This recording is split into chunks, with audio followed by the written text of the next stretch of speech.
Inilah suasana tahlilan dan yasinan untuk mendoakan dan mengenang 7 hari wafatnya mendiang istri Ade Jigo yang menjadi korban tsunami Selat Sunda.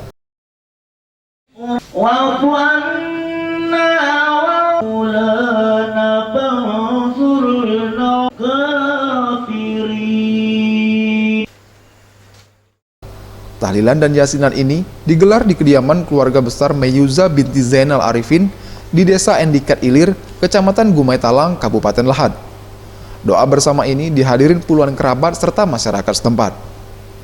Melalui tahlilan dan doa bersama ini, keluarga berharap Yang Maha Kuasa dapat mengampuni segala dosa dan hilaf almarhumah semasa hidup, serta dapat menerima semua amal ibadah yang telah dilakukan.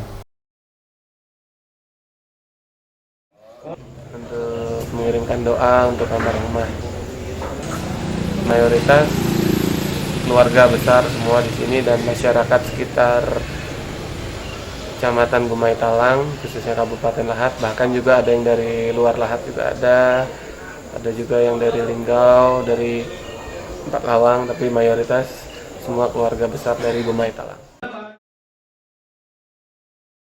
Sebelumnya, istri Ade Jigo meninggal dunia setelah menjadi korban tsunami di Tanjung Lesung, Provinsi Banten.